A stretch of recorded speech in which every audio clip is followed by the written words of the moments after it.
If evenly spaced seams are desired on an outdoor kitchen with an exposed back, equal back panels can be used in place of standard back panels. Equal back panels are available with and without vents, but an outdoor kitchen featuring a cooking appliance cabinet must include vents on every equal back panel to ensure proper airflow. Galvanized back panels come pre-installed on the cabinet backs and are used in conjunction with equal back panels.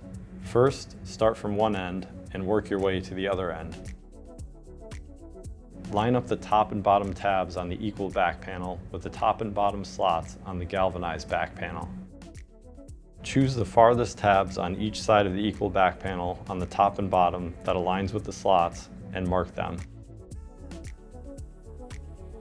Bend the marked tabs using a metal punch or similar tool and lower the tabs into the slots so that the back panels attach.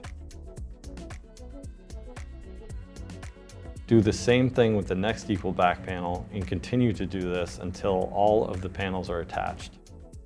Press the plastic tubing into the spaces in between the top of the panel and the bottom of the countertop for additional stability.